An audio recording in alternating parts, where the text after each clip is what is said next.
Kalau kita membuat undang-undang, interpretasinya diserahkan pada kebaikan perusahaan, kebaikan penguasa, maka undang-undang itu adalah undang-undang yang buruk.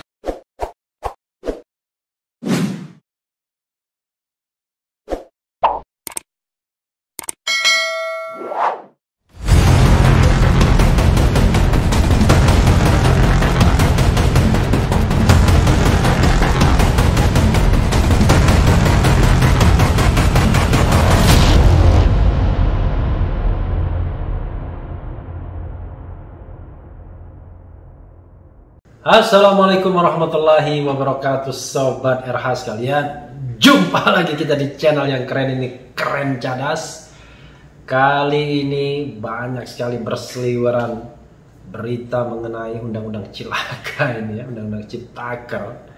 Banyak klaim, banyak yang mengatakan ada pihak yang sudah menyebarkan hoax terkait dengan demonstrasi, banyak juga yang ditangkap, banyak juga yang dituduh, termasuk kami ya, Koalisi Aksi Menyelamatkan Indonesia, di mana saya juga termasuk deklarator ya, tapi saya nggak begitu suka demo ya, demo masak mungkin sukanya ya.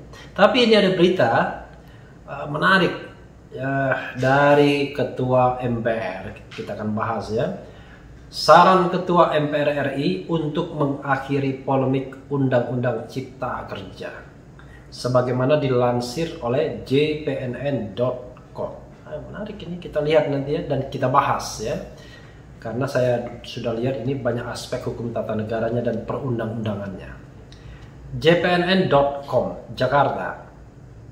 Ketua MPR RI Bambang Susatyo Bamsud meminta pemerintah berinisiatif mengakhiri polemik Undang-Undang Cipta Kerja, Undang-Undang Ciptaker yang telah disetujui DPR. Polemik itu menurutnya bisa diakhiri dengan segera merancang dan menerbitkan peraturan pemerintah PP sebagai turunan atau tindak lanjut bila Omnibus Law itu. Dia juga berharap semua PP yang terkait dengan Undang-Undang Ciptaker hendaknya mengakomodasi aspirasi komunitas pekerja dan pelaku usaha. Bagaimana kalau kepentingannya berbeda? It's okay, kita baca ya.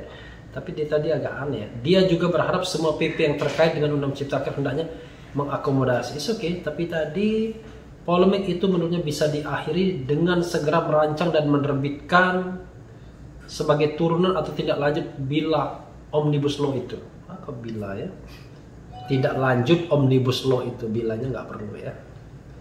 Menurut Bamsud, untuk melaksanakan suatu undang-undang diperlukan PP. Tidak semua ya, tapi it's okay. Undang-undang Cipta Kerja yang baru disahkan DPR itu tentu tidak bisa segera dilaksanakan selama pemerintah atau presiden belum menerbitkan peraturan-peraturan baru yang terkait untuk melaksanakan undang-undang tersebut. Tidak juga ya, nanti kita bahas ya.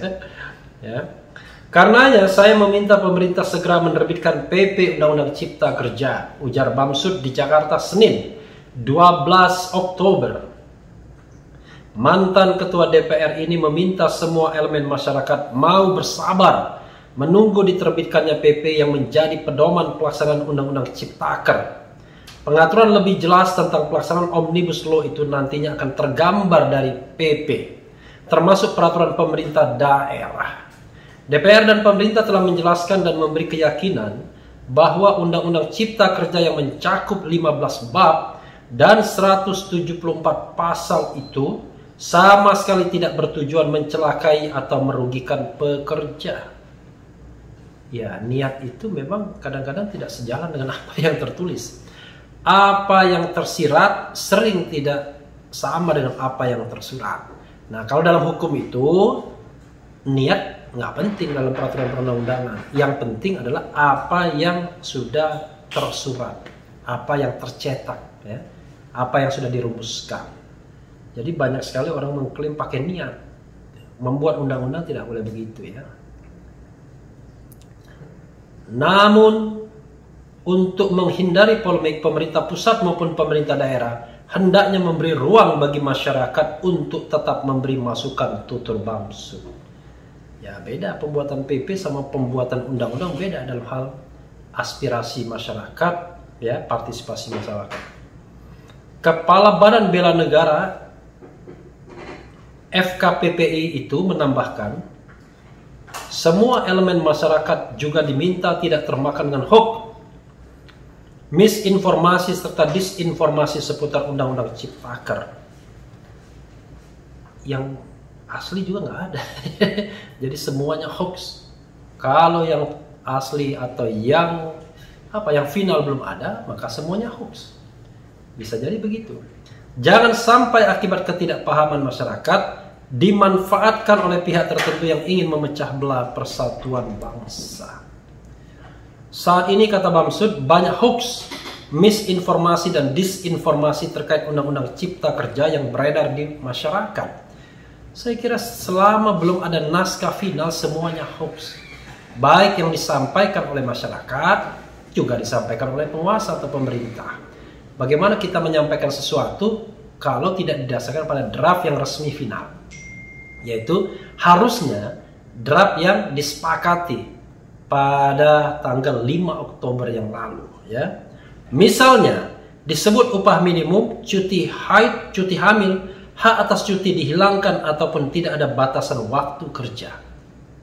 Semua itu tidak benar. Saya berharap masyarakat tidak mudah terprovokasi dengan informasi hoax yang jauh dari kebenaran, pungkas legislator Partai Golkar ini. Dari mana pula Ketua MPR mengatakan itu tidak benar kalau dia sendiri belum mendapatkan naskah yang final. Karena tidak ada yang bisa mendapatkan naskah final saat ini. Jadi tidak peduli dia ketua MPR, bahkan tim sinkronisasi itu saja tidak mendapat. Jadi tim kecil yang memang menggarap undang-undang ini. Ketika satu frame saya dengan ketua Balek, Badan Legislasi DPR, Supratman Andi Aktas, dia juga tidak menunjukkan bahwa sudah ada naskah yang resmi itu. Jadi ketika di-challenge mana naskah asli dan lain sebagainya, tidak juga menjawab. Jadi agak berat juga. Jadi semua pihak sama-sama saling mengklaim, ya, saudara sekalian. Tapi begini, ada yang menarik yang disampaikan oleh Ketua MPR tadi, yaitu usulan bagaimana ini bisa diselesaikan polemiknya, yaitu membuat PP, peraturan pemerintah. Kita tahu dalam hierarki perundang-undangan kan, selain konstitusi sebagai hukum tertinggi, the supreme law of the land, ya, ada TAP MPR, tapi TAP MPR kan tidak diproduksi lagi. Ada juga undang-undang, garis miring Perpu, dan di bawah undang-undang itu ada peraturan pemerintah. Konstitusi kita mengatakan bahwa peraturan pemerintah itu untuk menjalankan undang-undang sebagaimana mestinya. Tetapi satu hal yang penting adalah tidak semua undang-undang baru bisa dilaksanakan ketika ada peraturan pemerintahnya. Tidak bisa begitu. Sebagai contoh misalnya, undang-undang tentang komisi pemilihan umum atau undang-undang pemilihan umum tidak perlu menunggu PP karena aturan pelaksananya adalah peraturan KPU. Tapi beberapa hal di dalam undang-undang pemilu itu sendiri sudah bisa dilaksanakan tanpa harus ada PP-nya atau tanpa ada peraturan KPU. Misalnya aturan mengenai presidential threshold sudah bisa selesai. Jadi tidak benar juga. Walaupun PP itu memang untuk menjalankan undang-undang sebagaimana mestinya, as it is. Maksudnya apa?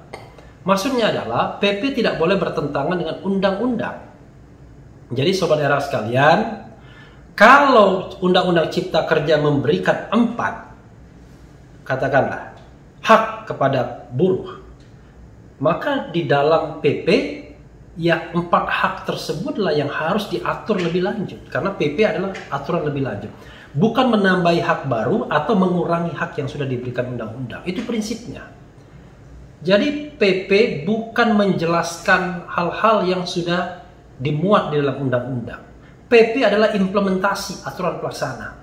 Ketegasan suatu aturan ada di undang-undang. Contoh misalnya, apakah benar kalau sebuah perusahaan itu dilakukan merger atau akuisisi bisa di PHK? Artinya itu adalah alasan yang justified untuk mem-PHK para pekerja. Apakah benar mereka tetap mendapatkan pesangon? Misalnya begitu. Kenapa begitu, sobat era sekalian? Kalau saya baca sekali lagi ya, dan juga mengcompare pendapat Profesor Suteki misalnya, ada beberapa kriteria untuk buruh bisa di PHK. Kalau tidak salah 9. Ya. Lalu Undang-Undang Cipta Kerja ini menambahi lagi 5. Memang ada ketentuan bahwa PHK itu harus diberikan pesangon. Tapi itu berlaku untuk yang 9. Bagaimana yang 5? Nah, nanti akan terjadi perdebatan. Perdebatan inilah yang sebenarnya harusnya diselesaikan di Undang-Undang Omnibus Law itu. Bukan di PP. Kalau kita selesaikan di PP, maka itu mengandalkan kebaikan pemerintah.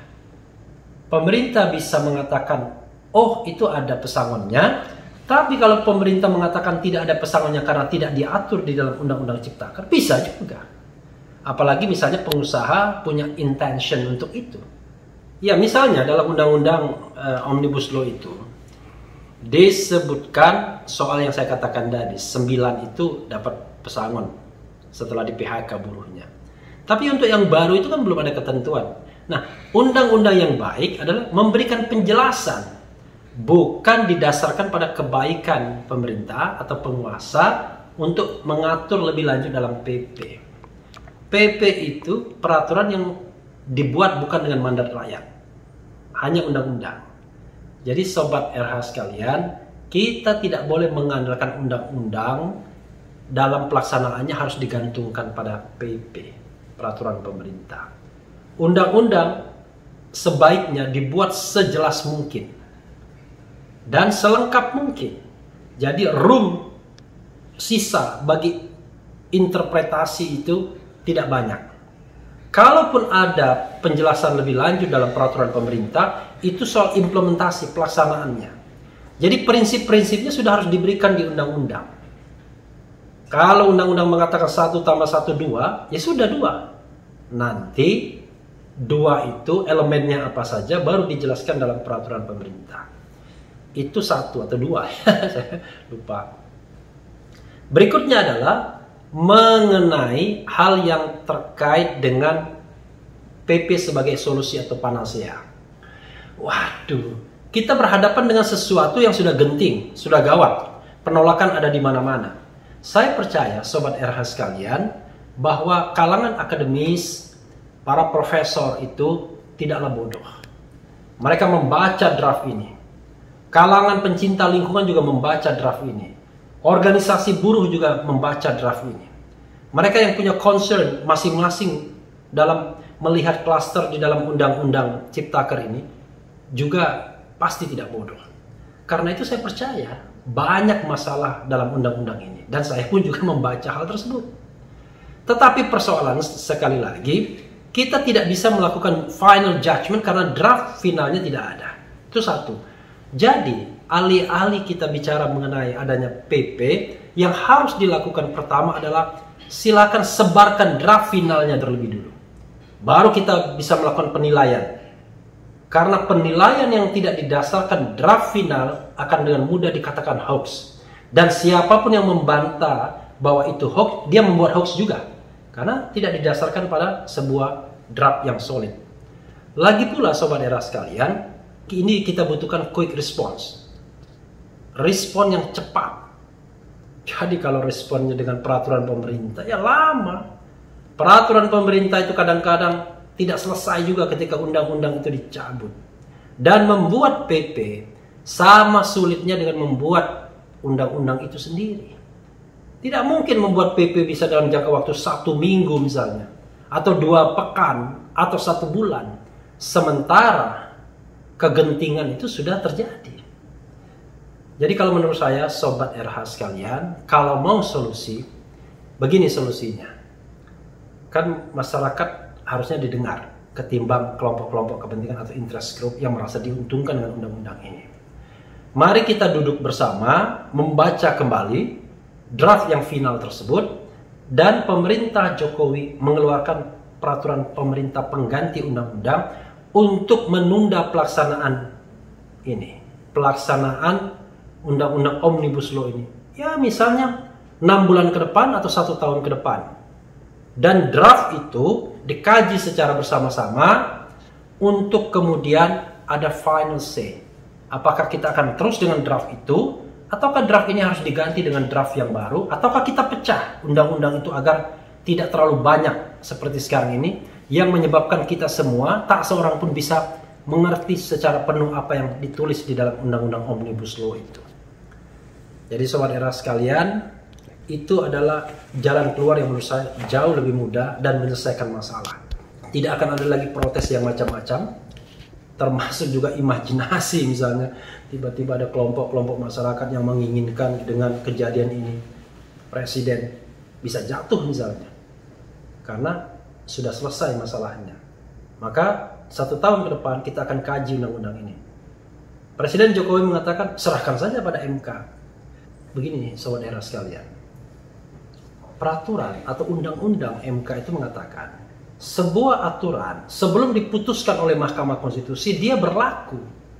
Sekarang pertanyaannya adalah dengan begitu banyak masalah, berapa lama MK mau melakukan review? Saya punya pengalaman mengajukan judicial review terhadap satu persoalan saja, berbulan-bulan tidak juga diputuskan. Apalagi yang terkait dengan ketentuan Omnibus Law yang luar biasa ini. Banyaknya. Ya kalau uji formil is okay, mudah. Tapi bagaimana dengan uji material? MK kan tidak hanya menguji secara formil, tapi juga material.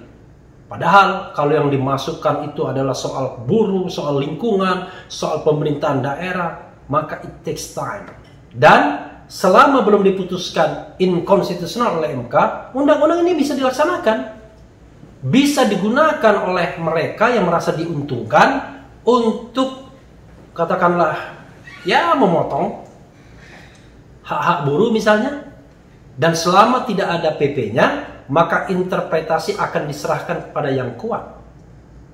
Kalau kita membuat undang-undang interpretasinya diserahkan pada kebaikan perusahaan, kebaikan penguasa, maka undang-undang itu adalah undang-undang yang buruk. Karena yang paling benar adalah apa yang dimaui oleh rakyat, ya termasuk pengusaha itu rakyat juga, itu sudah tertulis di dalam undang-undang itu dan tidak bisa diinterpretasikan lain. Jadi yang namanya undang-undang itu punya arti yang satu, solid, tidak multi-interpretable, dan tidak memunculkan kegaduhan ketika kita membacanya. Ya sobat era sekalian, itu saja highlight saya terhadap Ketua MPR Bambang Susatyo. Bagus usulannya, tetapi pasti problematik. Yang penting tetap di channel ini, karena di channel ini Anda akan dirayu, ditipu, dibapeng, dipecah, diuber pula di jalan bisnis. Karena channel ini adalah channel yang mengancam, memeras, dan membunuh. Jangan lupa subscribe, like, comment, and share.